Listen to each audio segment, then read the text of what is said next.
Welcome back to another crafting session at Create and Craft with Katie. Today we will be making a Dollar Tree wreath. You need to pick up a 14-inch metal wreath form, 6 bundles of nautical rope. As you can see, I've started one of them. I used a whole one because I wanted to work out exactly how much rope I needed for the project, but I will show you how I do this. You need florals of your choice. I got cone flowers, this one that they decided to call a spike, and these are larkspur. In fact, it was these that inspired me to make the wreath. I'm sometimes not impressed with the quality of the flowers in Dollar Tree, but these I really liked. We also need a hot glue gun. We may need E6000. We may need a pair of wire cutters or scissors. I have mini plant pots. I do have an idea, but we'll see how it goes. If we do use them, we will be needing some floral foam and some reindeer moss. Again, all from the Dollar Tree. You can obviously choose colours of flowers that you like. You could add ribbon. You don't need to wrap the wreath. I just like the look of a rope wrapped wreath. I'm not doing anything special, no braiding or anything. I'll show you simply how we do this. So it's as simple as just taking away the label and carefully cutting through the zip tie. We don't want to cut into the rope. And then find your end, which will match up. This is the back side of the wreath. This is the flat side, because it will lay flat against your door. This is the end of the other piece, which when I finished, I hot glue the ends together. So we take this piece, put some hot glue around this bit.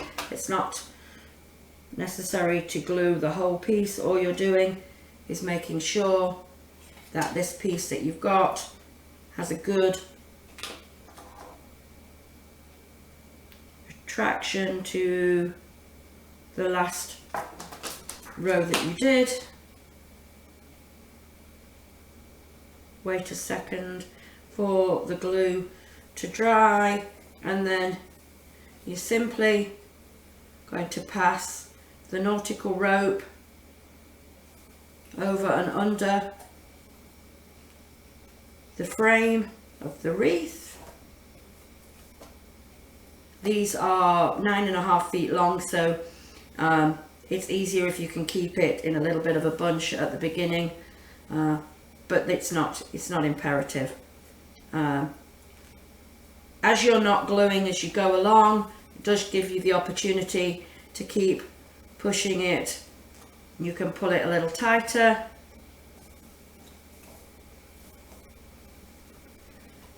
And you keep wrapping until you get to the end of the rope. Once you get to the end of the rope, you're going to add some hot glue and attach it to the last piece. As you can see, one bundle of nautical rope covers approximately one of the sections on here. So there are 6 sections, so 6 bundles of rope. We will come back when I have completed the wrapping of the rope around the wreath. So now we have all 6 pieces of the nautical rope attached. At the end it's a little ugly because we had to just go back on ourselves to cover up the gap. However, we're going to be adding flowers and things to it, so I'm not too worried about it being absolutely perfect. Now, rather than you watch me playing around with where the flower positions are going to go, I'm going to have a look at them myself, and then we'll come back before we add them to the wreath. I have played around a little with where I want the placement of the flowers. I think I'd like them like this. I created a little arrangement in the flower pot. I cut down the 3 of the cone flowers. I also trimmed the leaves and added them in with a little moss and some foam. And I think we're going to place it about here. And going to add these interspersed so it carries on the blue. And rather than have to deal with each of these individual pieces, I kept them on the stem and made a gap between the loop in the rope and inserted the stem. You'll be able to see, so it's that far in. Also, I pushed the leaves up on the stems to the place where I want to be. Now I'm going to find the spaces that I want to place the flowers and glue them into place.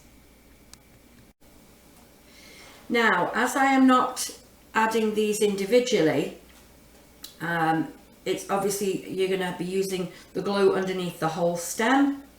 I bent it into shape before I put the main part of the stem inside the wreath, and I used these clips. These are bigger than the ones that I used for the others, to actually hold the stem down onto the wreath while the hot glue is setting.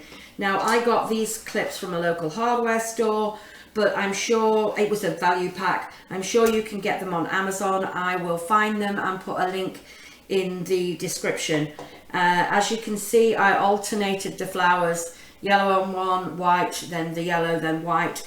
And this space here is going to be where this sits in, and some of the extra blue flowers to cover up the gaps. Now, obviously adding the clay pot is going to need a little bit more than hot glue, so we're going to do a mixture of E6000, which will hold it in place, and the hot glue, which will grab it instantly, allow for the glue to set. So we're going to sit the pot how we want. So we've got these two slightly higher up, and we're going to put the E6000 down the back of the pot, and some hot glue around the edges, which will allow the pot a chance to sit.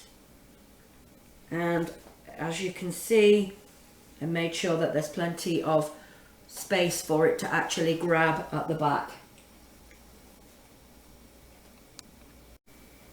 Now I'm back with it finished on my trusty wreath hanger. I find this very useful when creating wreaths, so I can see exactly what it's going to look like. As you can see, I decided not to go with the bow. I liked how it turned out. I'm really enjoying the sort of organic feel that these flowers have, like they're in a wildflower patch. Anyway, I really hope you enjoy this, and thanks for watching. If you like it, please give me a big thumbs up, and I'd love to see you subscribe. I'd like to get myself to 100 subscribers. I'm at 90 right now. Thank you very much for all your support. Bye bye.